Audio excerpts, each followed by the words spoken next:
líder do movimento Insight e Movimento Igreja, um apaixonado pelo reino de Deus. Vamos receber com muita alegria Pastor Adonias Júnior.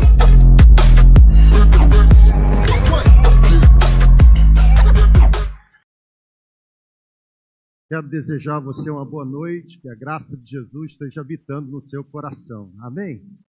Coisa boa poder chegar aqui, que privilégio poder estar aqui mais uma vez. Pastor Isael, a primeira igreja batista aqui em Venda das Pedras, Itaboraí, uma igreja abençoada, uma igreja, sempre que eu venho aqui, me sinto muito honrado, me sinto muito abençoado. Hoje, mais ainda pela vida e também pela instrumentalidade do nosso querido irmão. Que coisa boa. Eu tenho dito por onde eu tenho andado que uma coisa é a gente saber cantar algo acerca de Deus. E outra coisa completamente diferente é a gente cantar algo para Deus. E hoje nós podemos aqui ser conduzidos através do nosso querido ungido, André Leono. Obrigado, querido. É tão bom a gente poder ser conduzido pelo Espírito Santo a esse ambiente de quebrantamento, de rendição, de entrega. Estamos iniciando a conferência, iniciando muito bem. Demonstrando para Deus a expectativa do nosso coração em participarmos daquilo que Ele decidiu produzir. Eu quero pedir que você pegue aí a sua Bíblia, por favor. Eu vou ler o texto de 1 Samuel, capítulo 17. Lerei dos versículos 26 ao 37. Eu não sei se será possível colocar aqui a projeção, mas vocês estão iniciando hoje uma conferência, e essa conferência está dando para vocês também a identidade. Vocês estão chamando essa conferência de Impulse. E eu fiquei me questionando que tipo de igreja, que tipo de comunidade, que tipo de gente Deus sente prazer em impulsionar. E aí eu quero ir a esse texto e peço que você acompanhe. Primeiro livro de Samuel, capítulo 17, a partir do versículo 26.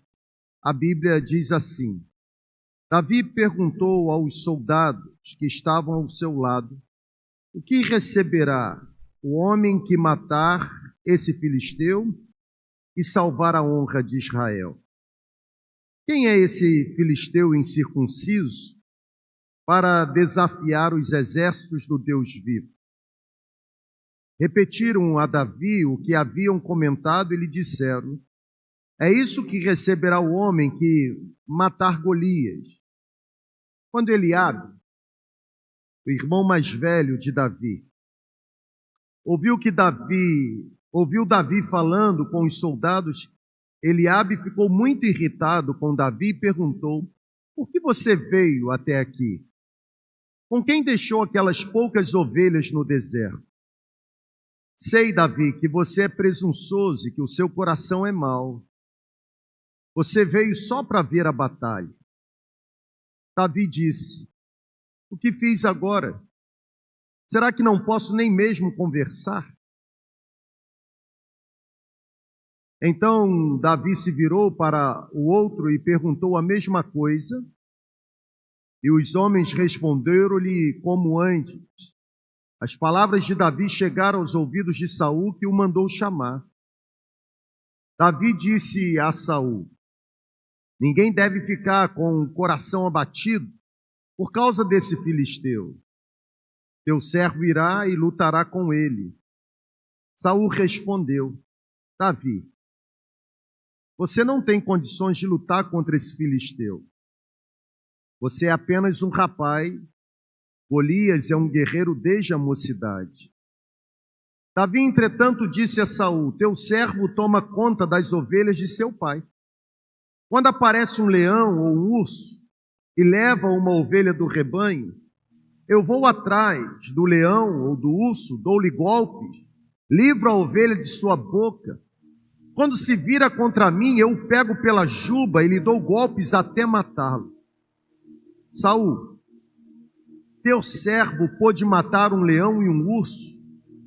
Esse filisteu incircunciso será como um deles, pois desafiou os exércitos do Deus vivo. O Senhor e me livrou das garras do leão e das garras do urso. Me livrará das mãos de Golias, o filisteu. Diante disso, Saul disse a Davi: vá, e que o Senhor esteja com você.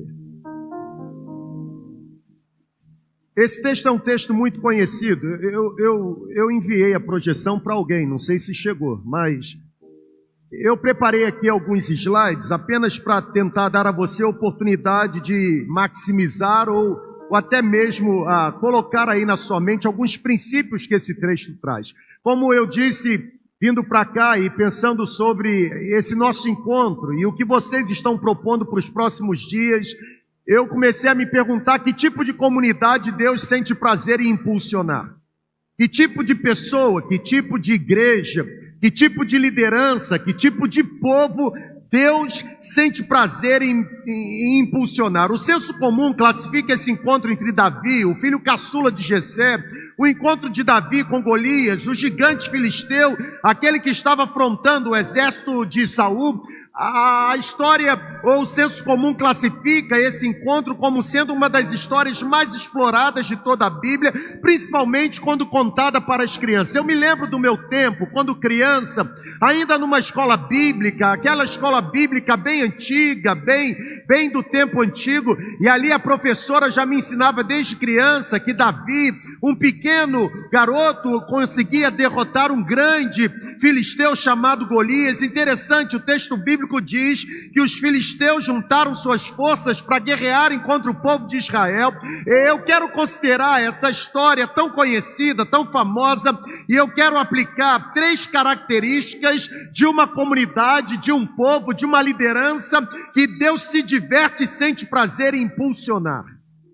Interessante, olhar para a história de Davi, de tantos outros heróis da fé, me faz abrigar não apenas na mente, mas me faz alimentar no meu coração a convicção, a certeza de que Deus sempre escolhe alguém para ser usado na realização dos seus propósitos.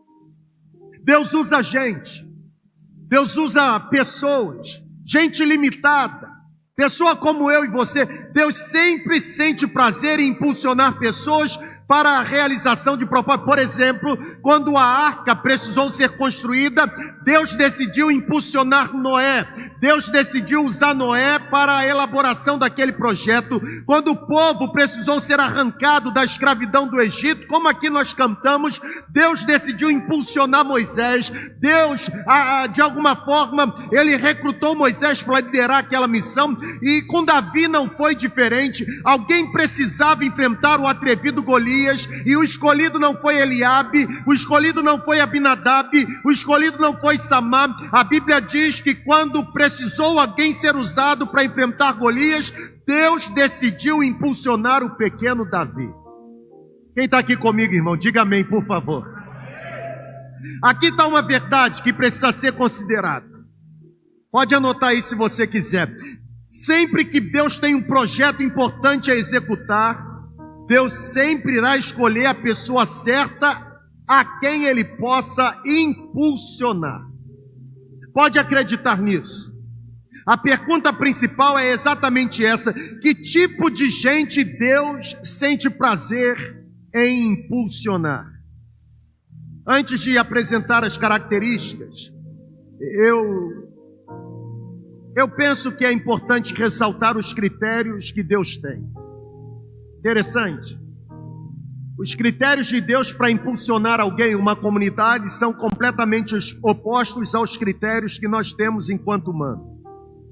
Até porque nós, os humanos, temos a tendência de escolher de acordo com os fatores externos. Nós levamos em consideração aquilo que os nossos olhos veem. Nós levamos em consideração aquilo que de alguma forma a publicidade nos apresenta. A nossa forma de aferir valor é completamente diferente da forma como Deus afere o valor. Deus, de alguma forma, tem os seus valores contrapostos aos nossos valores. Por exemplo, No capítulo anterior, capítulo 16, desse primeiro livro de Samuel, a Bíblia diz que o profeta Samuel esteve na casa de Jessé com o objetivo de ungir o próximo rei de Israel. E de acordo com o texto sagrado, quando os filhos de Jessé chegaram, Samuel viu Eliabe e começou a pensar, com certeza, pelo estereótipo, por aquilo que os meus olhos podem ver, com certeza, pela estrutura que Eliabe tem, com certeza é este que o Senhor quer impulsionar, é este que o Senhor quer ungir. Porém, a Bíblia diz, no primeiro livro de Samuel, capítulo 16, versículo 7, que quando Samuel olhava para Eliabe e achava que Eliabe seria impulsionado, o Senhor visitou Samuel e disse: Samuel, não considere a aparência nem a altura de Eliabe, porque eu o rejeitei. O Senhor não vê como o homem vê, o homem enxerga a aparência, o Senhor, porém, se prende ao valor que existe no coração.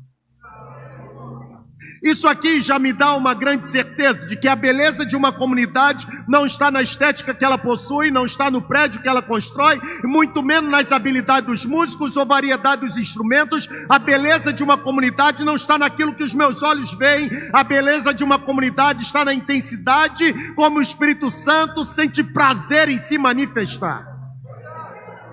Sabe, o homem escolhe de acordo com o que a pessoa é. Grave isso. Pode anotar.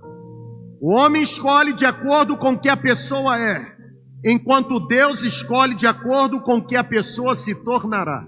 Até porque as nossas escolhas enquanto humanos, nós escolhemos levando em consideração o passado e o presente. Deus não. Deus impulsiona já trazendo em mente aquilo que pode ser visualizado no futuro. É interessante que isso acontece mesmo. Quando a gente vai recrutar alguém para se tornar colaborador numa organização, a gente sempre pede experiência anterior. Por quê? Porque as nossas escolhas estão baseadas naquilo que aconteceu lá atrás e que traz respaldo para o presente. Deus não leva em consideração o tempo da ignorância. Deus não leva em consideração o currículo de vida. A escolha de Deus não tem a ver com o que eu fui ou com o que eu sou. A escolha de Deus tem a ver com quem eu posso me tornar se eu desejar me colocar sinceramente nas mãos dele para ser impulsionado pelo poder dele. Que coisa extraordinária! Deus se interessa mais pela essência do que pela nossa aparência.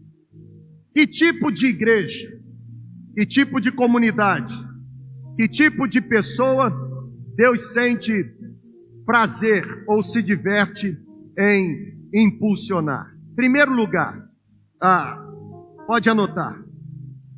Deus impulsiona quem acredita ou quem confia que o resultado da equação Deus mais um é igual à maioria. Pode acreditar, anote.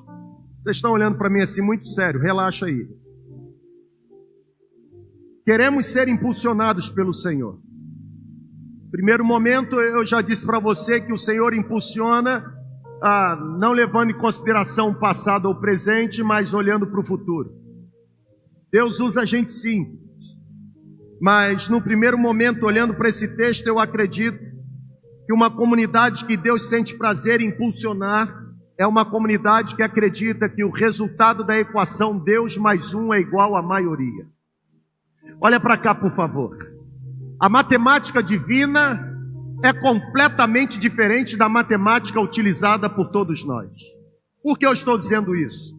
Nós nos sentimos impressionados com, olha para cá, nós nos sentimos impressionados com a dimensão dos desafios. Nós ficamos de alguma forma amedrontados ou de alguma forma nos sentindo inferiorizados diante dos desafios, mas Deus não age assim. No cálculo divino, um pequeno garoto com algumas pedras no seu brinquedo de estimação se torna suficientemente capaz de fazer um gigante desabar. Deus sempre vai usar uma comunidade ou alguém que acredita que o resultado da equação Deus mais um é igual à maioria. Davi acreditava nessa equação.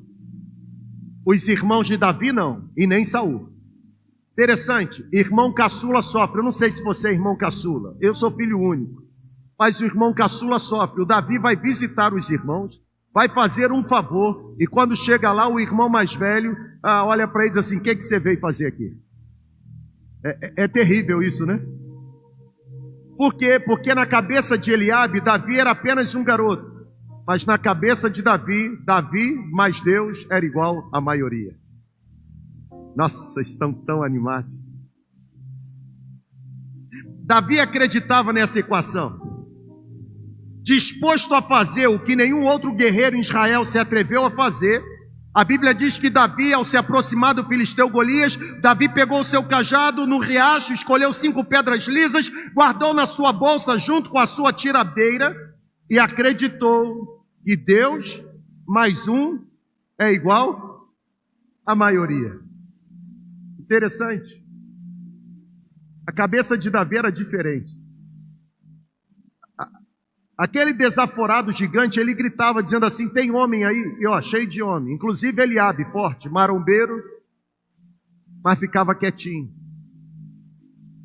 E Davi, ouvindo aquela afronta, aquele desaforado gigante, Davi acreditava que, apesar de Golias ser grande, Davi acreditava na matemática divina. Deus mais um é igual. Quando aquele desaforado gigante olhou para aquele menino, ele olhou com desprezo. Até porque, segundo os analíticos veterotestamentários, só o escudo ou a lança que Golias tinha em sua mão era correspondente ao peso de Davi.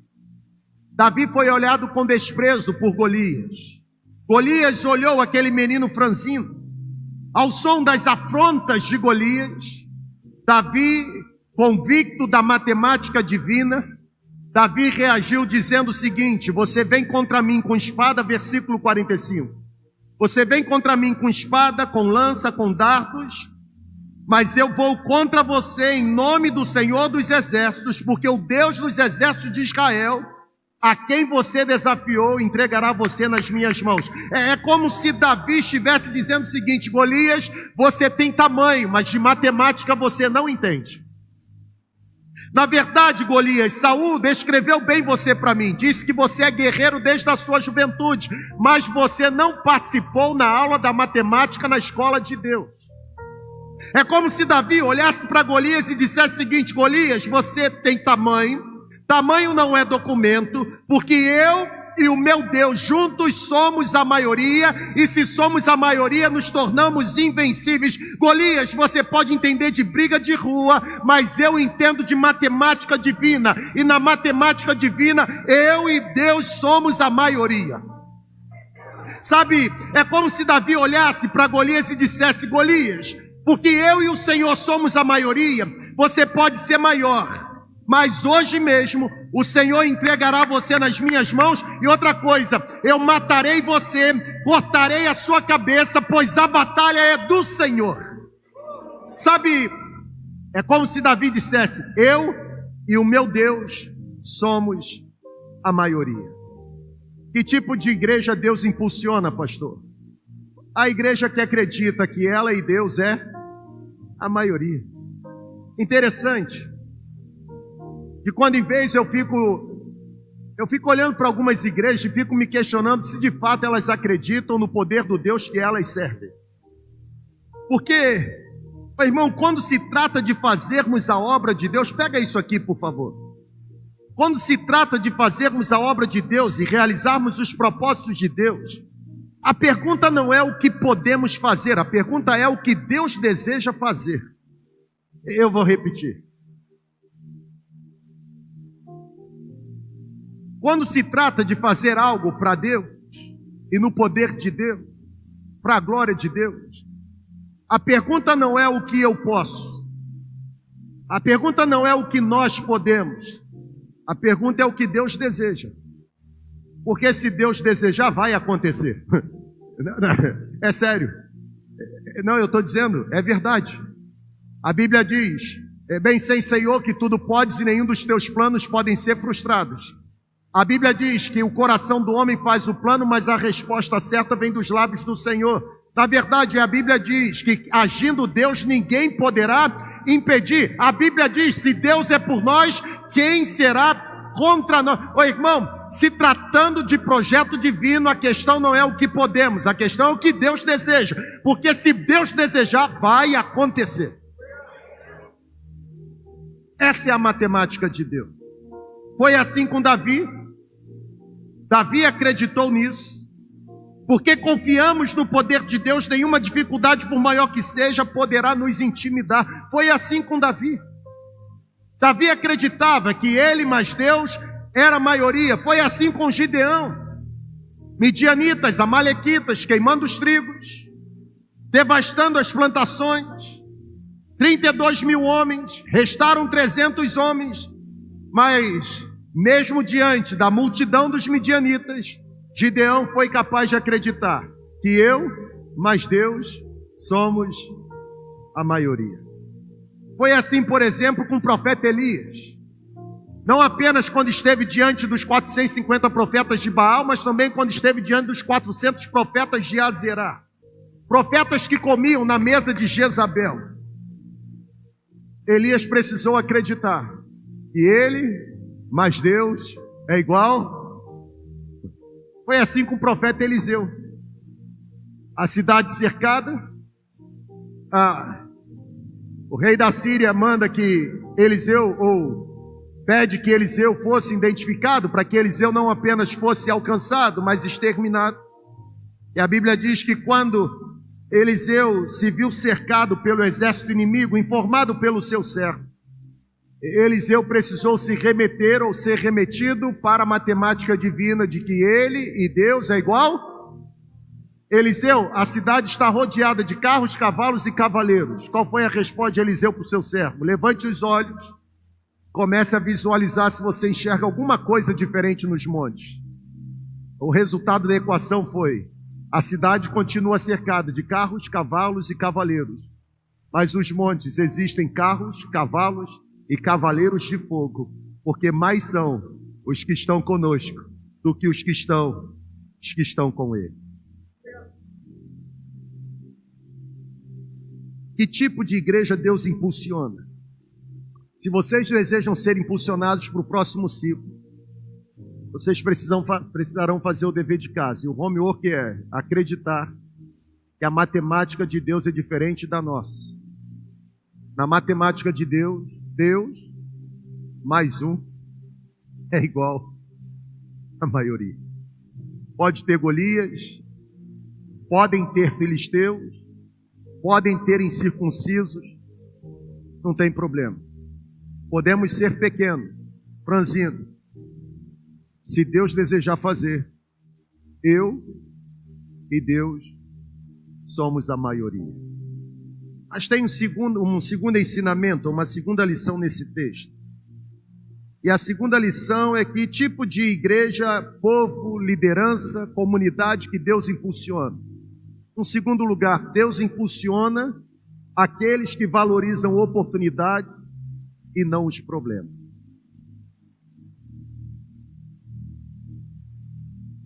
Interessante que quando Davi está diante daquele problema, o Golias, Davi foi procurar o rei Saul. E a Bíblia diz, versículos 34 e 37, eu li com vocês, que o rei Saul não confiou que Davi pudesse enfrentar Golias. O Saul, ele não acreditou que Davi fosse capaz de entrar naquele embate. Saul disse para Davi, Davi, Golias, ele é guerreiro desde a juventude, você não. Você só cuida de ovelha. Percebam a resposta de Davi para o rei Saul. A partir do versículo 34. Davi disse, Saul, o teu servo toma conta das ovelhas de seu pai. E Saul, eu vou contar uma historinha para você. Não é história de pescador não, é verdade. Quando apareceu um leão ou um urso para levar uma ovelha do rebanho do meu pai, eu matei um leão, eu matei um urso. Saul, esse filisteu incircunciso que está afrontando o exército do Deus vivo, ele será a mistura do leão e do urso. O Senhor me livrou das garras do leão e das garras do urso. O Senhor também me livrará das garras de Golias. Para Davi, o que mais importava naquele tamanho não era o tamanho e muito menos o currículo de guerra que Golias possuía.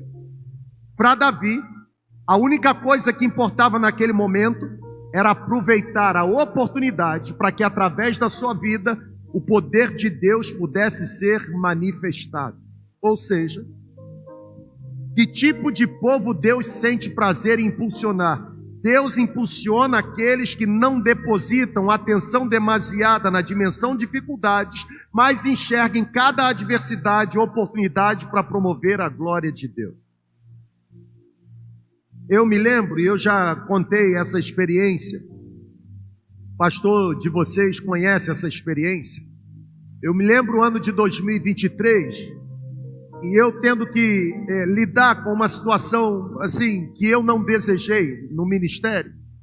Eu fiquei muito aborrecido, porque eu dizia para mim mesmo, eu estou fazendo o que é correto fazer, estou sendo ético, estou protegendo a igreja enquanto líder, e estou sofrendo o que eu estou sofrendo, isso é injusto. E eu fiquei aborrecido. Não vou dizer que eu questionei a Deus, mas eu me questionava. Eu dizia assim, se Deus sabia que eu viria para Campos para sofrer o que eu estou sofrendo agora, por que Deus me trouxe? Eu não pedi para vir, poderia ter me deixado onde eu estava. Só que naquela semana eu tinha um compromisso com os pastores no Paraguai, pastores que nós apoiamos, fazemos mentoria com eles. E eu tinha uma viagem programada para lá e eu fui para lá muito aborrecido. Eu fui triste. Eu fui questionando essa questão. Se Deus sabia que eu ia sofrer onde eu estou, por que Deus me trouxe? Não precisava me trazer. Até porque não fui eu que pedi para vir. E se eu estivesse sofrendo por ter cometido alguma coisa errada, mas eu estou sofrendo por ter cometido justiça. Eu fui aborrecido. Eu tive um tempo lá no Paraguai, uma bênção, os pastores muito amigos. Ao retornar, 3 dias de mentoria, ao retornar, eu perdi o voo em Assunção, eu tive que fazer a travessia de forma terrestre, peguei o voo em Foz do Iguaçu, e peguei o voo em Foz pela madrugada.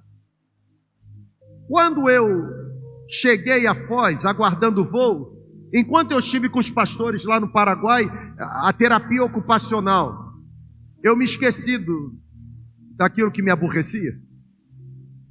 Mas quando eu parei no aeroporto para retornar, eu me lembrei que eu estava retornando para a origem do problema. E aí a minha mente começou a ser sequestrada novamente, por quê? Pelos questionamentos, pelos aborrecimentos. E aí novamente eu comecei a me lembrar. Entrei no voo e Deus ali me visitou. Eu não tive uma visão, não apareceu nenhum anjo, eu não tive assim...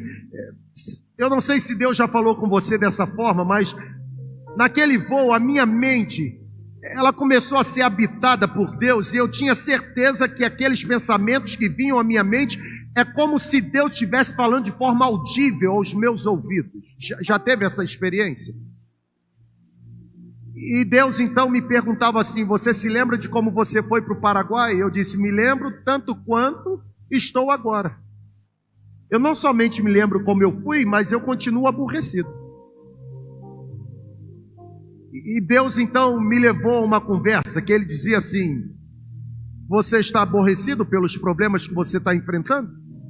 Você viu a realidade dos pastores do Paraguai com quem você se relacionou?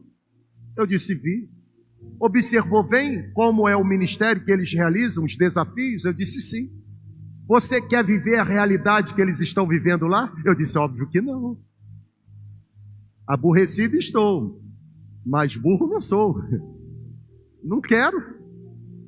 E aí foi quando Deus me conduziu para uma encruzilhada de decisão. Porque Deus disse para mim assim, se você reclama dos problemas que você enfrenta, é porque você não está preparado para desfrutar dos privilégios que você possui. Até porque só tem problema como você tem, quem exerce a função que você exerce está na função que você está. Em algum metro quadrado desse universo tem gente orando, pedindo para ter os seus problemas. Porque muitos problemas nada mais são do que oportunidades disfarçadas. Que tipo de povo que Deus impulsiona?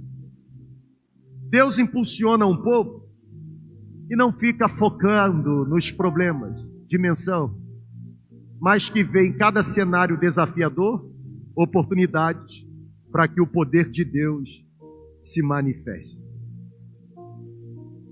Para Saul, os irmãos de Davi e para os homens medrosos de Israel, era um grande problema enfrentar Golias, mas para Davi não. Para Davi, o tamanho de Golias era apenas um problema disfarçado, ou uma oportunidade disfarçada de um grande problema, mas que poderia ser transformado num cenário adequado para que, através da vida dele, o poder de Deus pudesse se manifestar. Me permita dar um outro exemplo. Livro de Números, capítulo 13. A Bíblia narra a experiência dos filhos de Israel em Cádiz. Você conhece a história. Uma terra havia sido prometida, e a Bíblia diz que enquanto os israelitas transitavam pelo deserto, eles tomaram uma decisão crucial. Qual foi a decisão? Eles decidiram enviar alguns homens para inspecionarem a terra que deveria ser conquistada. Lembram-se desse texto? O grupo dos espias, esse grupo foi enviado. Quantos espias foram enviados? Quantos? 12 espias foram enviados. Só que o retorno foi marcado por 2 relatórios. O relatório da maioria e o relatório da minoria. O texto diz, em Números capítulo 13, versículo 30, que a minoria, formada por 2, Caleb e Josué. O texto diz que Caleb, ele trouxe o seguinte relatório, depois de inspecionar a terra, ele diz o seguinte: subamos e possuamos a terra, porque é certo que nós venceremos. Pegaram aqui o relatório de Caleb, sim ou não? Levanta a mão direita aí, irmão, por favor. Ok, pode abaixar, não serve de nada, é só para eu saber que você está acordado. Olha para cá. Pegou o relatório de Caleb, Caleb disse: subamos e possuamos a terra, porque é certo que nós o quê? Nós venceremos. Ou seja, Caleb acreditou que o povo poderia tomar posse da terra. Por quê? Porque Deus é poderoso. Na verdade, na concepção de Caleb, os grandes gigantes que existiam na terra não eram problemas. Eram apenas oportunidades para que através deles, os israelitas, o poder de Deus pudesse se manifestar. O grupo dos espias recebeu o primeiro relatório. Caleb enxergou uma boa oportunidade de deixar marcado na história uma linda e grande conquista, porém a maioria não. A Bíblia diz nos versículos 31 e 32 de Números 13, que os 10 espias voltaram e disseram o seguinte: nós não podemos atacar aquele povo, por quê? Primeiro, porque aquele povo é mais forte do que nós. Segundo, aquela terra que nós espiamos, aqueles que habitam nela devoram os que nela vivem, e todos os povos que vimos lá são homens de grande estatura. Conseguiram perceber a diferença? 2, focaram nas oportunidades. 10, decidiram manter o foco onde, gente? Nos problemas. A maioria decidiu enxergar os gigantes, as dificuldades, os desafios, os obstáculos, enquanto Josué e Caleb valorizaram as oportunidades de vitória. A Bíblia diz que Deus usou Josué e Caleb, e os seus nomes ficaram marcados na história. Já os outros 10 espias, embora os nomes estejam registrados, todos eles caíram no esquecimento. Embora os nomes estejam listados no capítulo 13 de Números, ninguém se interessa pela história dele. porque só fica marcado na história, só deixa um legado, só é impulsionado quem, em vez de ficar focando nos problemas, consegue enxergar em meio aos momentos adversos ricas oportunidades. Cada vez que eu venho aqui, vocês estão esticando a construção de um lindo e grande prédio. Eu fico impressionado. Eu fico imaginando se há 20 anos atrás o pastor Isael olhasse só os problemas e os desafios. Nós não estaríamos aqui hoje. Eu fico imaginando se lá atrás o pastor Isael não encontrasse alguns, talvez não a maioria, mas alguns, que em meio aos desafios não fossem capazes de esticar pelos músculos da fé as oportunidades. Nós não estaríamos aqui. Ô irmão, aprenda uma coisa, não é orçamento que faz uma visão acontecer. É uma visão dada por Deus que traz para si um orçamento para realizar. A obra de Deus, feita conforme a vontade de Deus, nunca vai ter falta dos recursos de Deus. Agora precisa ser feita nos termos de Deus. Não são nos nossos termos. Não é como a gente quer. Repito o ponto anterior. Quando se trata de fazer algo para Deus, não é o que podemos, é o que Deus deseja. Porque se Deus desejar, mesmo que tenha 5.000 pessoas,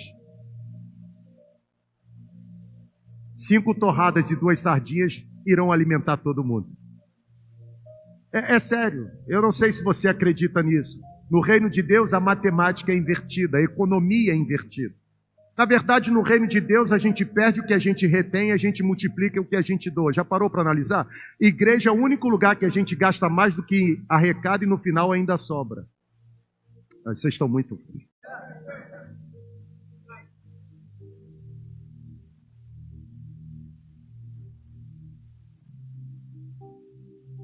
A gente planeja sim ou não? A gente planeja sim ou não? Planejar é pecado ou ausência de fé? Não. Mas a gente planeja sempre deixando 1 metro quadrado para Deus aparecer. Você pode acreditar nisso. Que tipo de povo Deus impulsiona?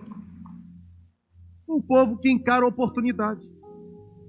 Não é o povo que fica enxergando o problema. Eu não sei se você já esteve envolvido na realização de um grande projeto.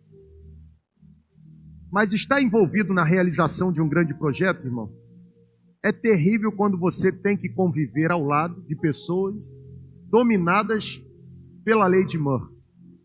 Lembra da lei de Murphy? O engenheiro aeroespacial Edward Murphy.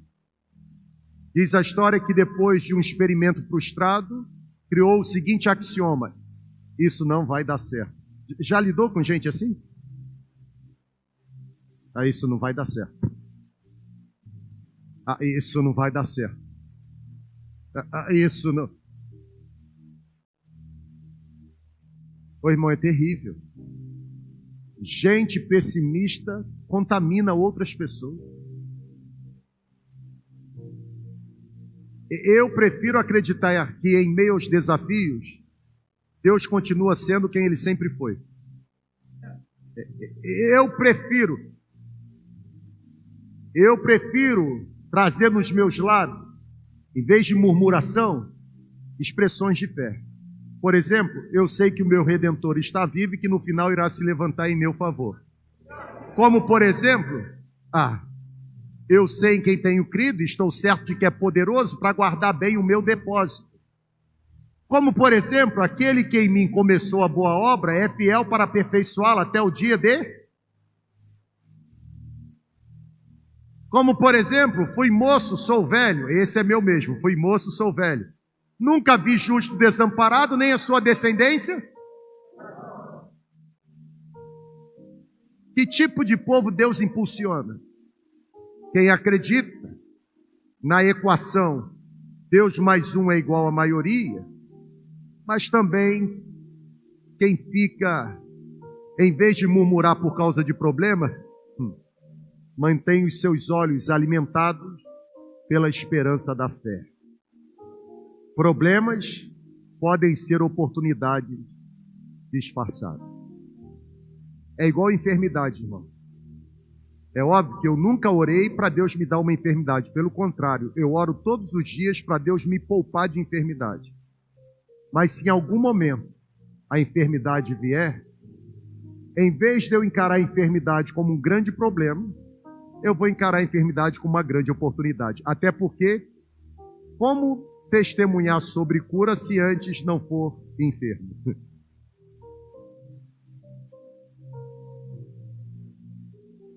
Eu não peço a Deus para ficar enfermo, mas se eu ficar, pode ter certeza, vou alimentar a esperança de que a enfermidade nada mais é do que uma grande oportunidade do testemunho de cura brotar nos meus lábios. É gente assim que Deus impulsiona. Terceiro e último. Que tipo de povo Deus impulsiona? Davi acreditou que ele, Deus, era a maioria. Golias, você pode vir para perto de mim, mas assim, você vai cair, porque eu e Deus somos a maioria. Davi acreditou que em vez de ser um problema, era uma oportunidade para o poder de Deus se manifestar. Deus já me livrou do leão e do urso, esse filisteu incircunciso vai ser a mistura dos dois, vai me livrar também da mão dele. Terceiro lugar, que tipo de povo Deus impulsiona? Deus impulsiona quem apresenta mais disponibilidade do que habilidade.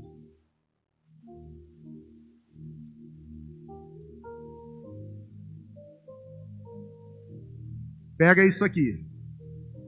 Quando Davi se apresentou para enfrentar o gigante Golias, o rei Saul respondeu dizendo: Davi, você não tem condições de lutar contra esse filisteu, porque você é um rapaz e Golias é guerreiro desde a mocidade.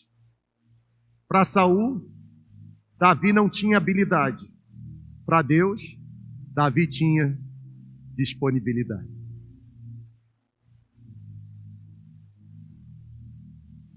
Deus usa quem está disponível. Todos nós, a despeito de nossas deficiências ou falta de habilidades, todos nós podemos fazer tudo o que Deus deseja que façamos, desde que tenhamos disponibilidade. Até porque, pensa comigo, se nos preocuparmos demasiadamente com nossas habilidades, se focarmos demasiadamente no nosso talento, correremos o risco de ficarmos orgulhosos, nosso ego inflado. Isso irá nos impossibilitar de ser usados por Deus, porque Deus não usa quem é arrogante. Tiago capítulo 4 diz que Deus detesta os soberbos de coração, mas concede graça aos humildes e simples. Se focarmos nas nossas habilidades, poderemos ficar orgulhosos e isso irá nos impossibilitar de sermos usados. Se nos preocuparmos demasiadamente com a nossa incapacidade, nos tornaremos pessimistas. E também Deus não poderá nos usar. Ou seja, considerar a convicção que Davi teve é ser nutrido pela verdade de que nós não... Pega isso aqui, por favor. Nós não precisamos provar que somos inteligentes. Nós não precisamos provar que somos talentosos. Nós não precisamos provar que somos competentes. Porque a única coisa que Deus deseja é que nos tornemos disponíveis. Não estou dizendo que Deus usa qualquer coisa. Eu estou dizendo que o ponto de partida para ser usado não é competência, é disponibilidade. Se nós quiséssemos ter os melhores, não seríamos igreja, seríamos conservatório. Nós somos igreja. Agora é óbvio. Qual é o ponto de partida para ser impulsionado? Se tornar disponível. Concordam sim ou não? Ok. A porta de entrada não é habilidade, é disponibilidade. Porém, grave isso. Uma vez que me tornei disponível para ser usado, aqui ó. Qual é a porta de entrada para ser impulsionado? Competência, habilidade ou disponibilidade? Porém é uma conjunção coordenada sindética adversativa. A porta de entrada é disponibilidade. Porém, no entanto, entretanto, todavia, contudo, uma vez que me tornei disponível, não terei problema nem reserva de me submeter a processo de aperfeiçoamento para me tornar melhor nas mãos de Deus. Consegue entender? Consegue entender? É porque tem gente que só tem disponibilidade. E aí, quando Deus quer impulsionar, ele não quer se submeter a processo de aperfeiçoamento.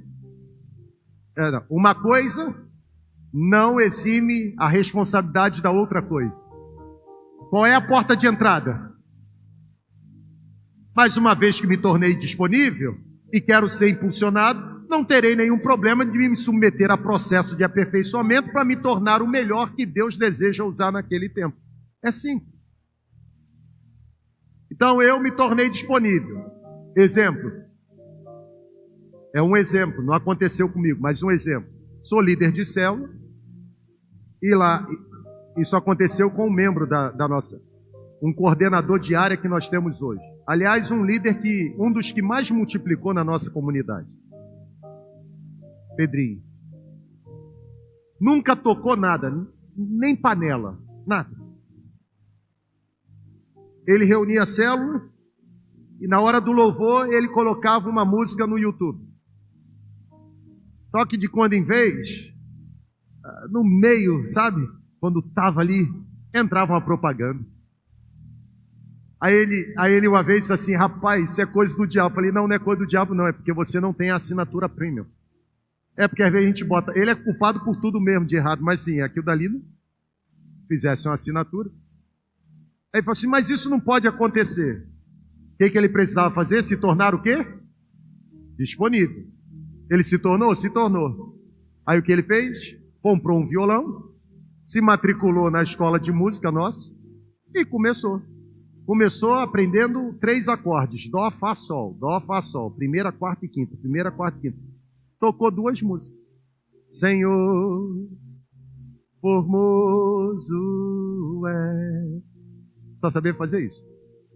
Sua face eu quero.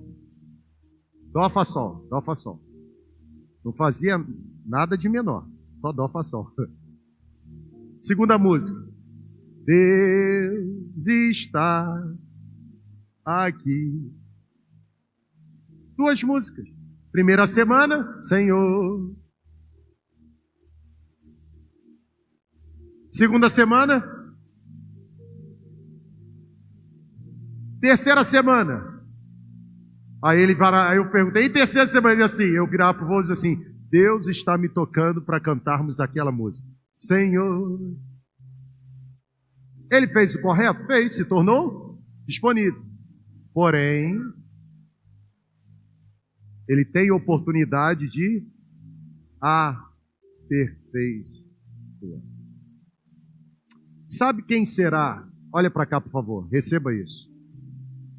Sabe quem será o maior limitador do seu desenvolvimento? Você mesmo.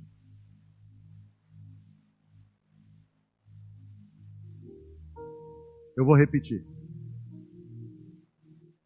Sabe quem será o maior limitador do seu impulsionamento? A medida do seu sonho determina a medida do seu alcance.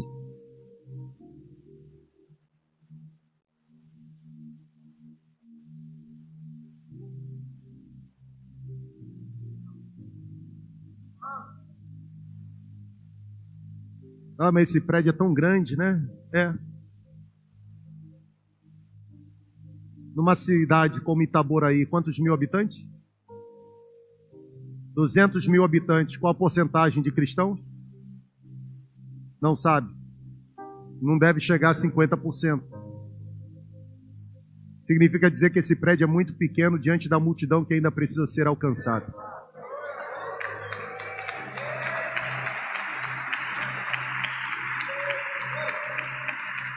Tem violência, sim ou não? Mas se não houver escuridão, como é que a luz vai brilhar? Luz não brilha em ambiente iluminado. Luz resplandece no ambiente escuro. Quem sabe não é um problema ou não é uma oportunidade disfarçada de problema. Comece a sonhar comigo. Cada encruzilhada da maconha, do crack, da cocaína se transformando em encruzilhada do encontro com o poder e a graça de Jesus.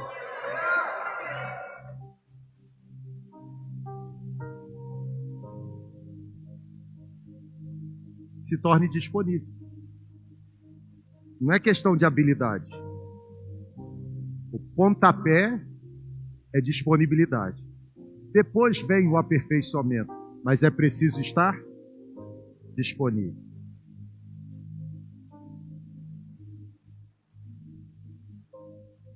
Qual é a conclusão?